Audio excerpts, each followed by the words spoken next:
তো দেখো সপ্তম শ্রেণীর শিক্ষার্থী বন্ধুরা, আমাদের এই 16 নম্বর প্রশ্নে দেওয়া আছে এরকম: কোন বিদ্যালয়ের 2704 জন শিক্ষার্থীকে প্রাত্যহিক সমাবেশ করার জন্য বর্গাকারে সাজানো হলো, প্রত্যেক সারিতে শিক্ষার্থীর সংখ্যা নির্ণয় করো। তাহলে আমাদের প্রবলেমটা হচ্ছে এরকম: 2704 জন শিক্ষার্থী আছে, তাহলে এই শিক্ষার্থীর সংখ্যাগুলোকে যদি বর্গাকারে সাজাই তাহলে শিক্ষার্থীর সংখ্যা কত হবে। তো আমরা লিখতে পারি এরকম সমাধান। তো আমাদের সমাধানটা মূলত এরকম: এই সংখ্যাটা হচ্ছে আমাদের বর্গমূল নির্ণয় করতে হবে এবং সেই বর্গমূলটি হবে প্রত্যেক সারিতে যে বর্গাকারে সাজালে তাহলে এই বর্গাকারে সাজালে সারিতে প্রত্যেক সারিতে কতজন করে আসলে হবে তার সংখ্যা, এটা হচ্ছে তার বর্গমূল নির্ণয় করার মাধ্যমে। তো আমরা যদি লিখি দেওয়া আছে আমাদের, তাহলে দেখো আমরা লিখতে পারি দেওয়া আছে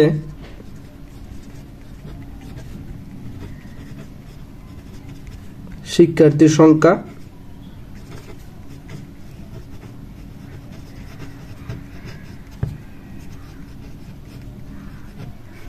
দেওয়া আছে শিক্ষার্থীর সংখ্যা 2704 জন। তো আমরা লিখব যে 2704 এর বর্গমূলের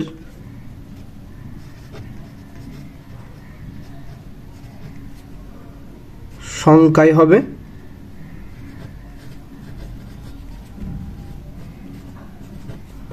সারিতে শিক্ষার্থীর সংখ্যা। অর্থাৎ তোমরা নিজেদের মতো করে লিখতে পারবে এটা সারিতে শিক্ষার্থীর সংখ্যা।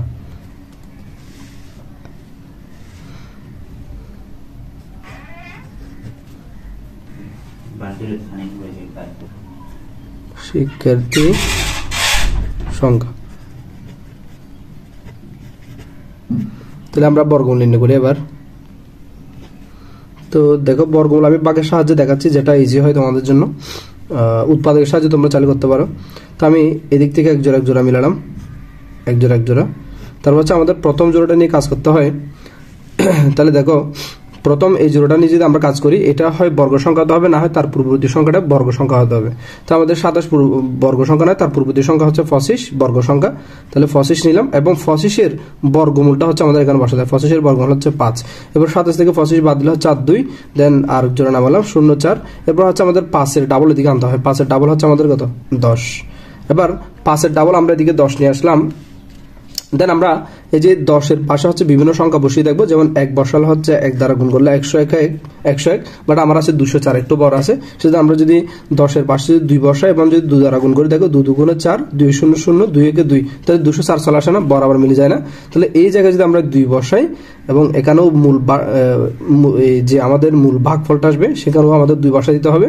দেন এখানে 2 বসানোর পর 2 দ্বারা যদি গুণ করি 204, দেন এভাবে আমরা ভাগ করে পেলাম হচ্ছে 52। তাহলে 52 সংখ্যাটাই হচ্ছে আমাদের সারিতে শিক্ষার্থীর সংখ্যা।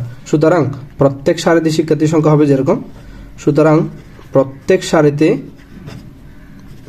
সারিতে শিক্ষার্থী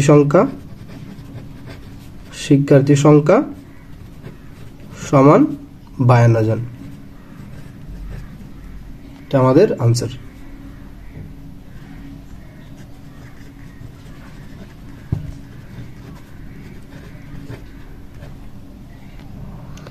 আমরা 17 নম্বর প্রশ্নটি দেখব। দেখো 17 নম্বর প্রশ্নে আমাদের আছে একটি সমবায় সমিতির যতজন সদস্য ছিল প্রত্যেকে তত 20 টাকা করে চাঁদা দেওয়ায় মোট 20,480 টাকা হলো। ওই সমিতির সদস্য সংখ্যা নির্ণয় করো। তাহলে প্রশ্নটা একটু বুঝিয়ে দিচ্ছি। দেখো অর্থাৎ একটা সমবায় সমিতির যতজন থাকবে ঠিক তত 20 টাকা করে চাঁদা দিবে। 50 জন থাকলে 50 গুণ 20, 100 জন থাকলে 100 গুণ 20 এরকম করে চাঁদা দিবে। এত করে মোট টাকা উঠবে 20,480 টাকা। তাহলে আমাদের সদস্য সংখ্যাটা নির্ণয় করতে হবে। দেখো আমি অঙ্কটা কিভাবে সমাধান করাচ্ছি। সমাধান, তাহলে আমরা ধরি সদস্য সংখ্যা, ধরি সমিতির সদস্য সংখ্যা, সমিতির সদস্য সংখ্যা ইকুয়ালস টু কজন। তাহলে প্রশ্ন মতে চাঁদা দিবে কতজন, চাঁদা দিবে কত টাকা। তাহলে প্রত্যেকে চাঁদা দিবে সমান কত বলেছে, তত 20 টাকা, অর্থাৎ কজন হলে ক গুণন 20 টাকা, অর্থাৎ কত টাকা, 20 ক টাকা। তাহলে একজন টোটাল কজন হলে একজনের টাকা দিবে 20 ক করে, তাহলে মোট চাঁদা উঠবে কত টাকা দেখো। সুতরাং মোট চাঁদার পরিমাণ ইকুয়ালস টু, তাহলে একজন যদি 20 ক করে টাকা দেয়, টোটাল কজন আছে ক গুণন, অর্থাৎ কজন একজনে দিবে 20 ক করে, তাহলে মোট টাকা আসবে দেখো ক গুণ করলে ক স্কয়ার, অর্থাৎ 20 ক স্কয়ার। এটা হচ্ছে মোট টাকার পরিমাণ, এটা হচ্ছে আমাদের মোট টাকার পরিমাণ। আর আমাদের প্রশ্নে বলে দিয়েছে চাঁদা দেওয়া হয় মোট 20,480 টাকা হলো। তাহলে আমরা এই যে এখন আমরা সমীকরণের সাহায্যে যেটা পেলাম 20 ক স্কয়ার, এটা হচ্ছে মোট চাঁদার পরিমাণ। আর এই মোট চাঁদার পরিমাণ প্রশ্ন দিয়ে আছে 20,480 টাকা। তাহলে আমরা প্রশ্ন মতে এরকম লিখতে পারি না, প্রশ্ন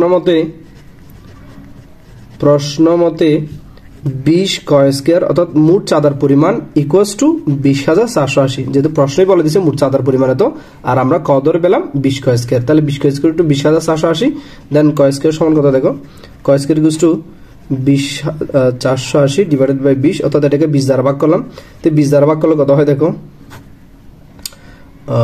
এটাকে 0 অর্থাৎ 10 দ্বারা কাটলে 2 নিচে থাকবে 2, এটাকে আবার 2 দ্বারা কাটলে হবে যে 10 2 4, তাহলে 1024, দেন ক স্কয়ার সমান হচ্ছে 1024।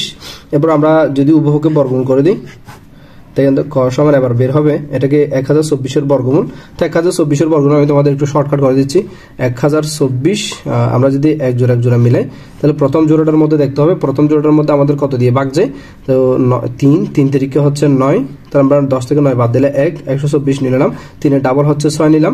তো 6 যদি নেই এই পাশে, তো দেখে আবার আমরা 6 এর পাশে যদি 2 বসাই এবং 2 দ্বারা যদি গুণ করি, তাহলে আমাদের কত আসে, 2 গুণ 4, 6 গুণ 12, 124, অর্থাৎ এখানে 2 হবে, তাহলে এখানে 124, দেন আমাদের 1024 এর আমাদের বর্গমূল হচ্ছে কত, 32।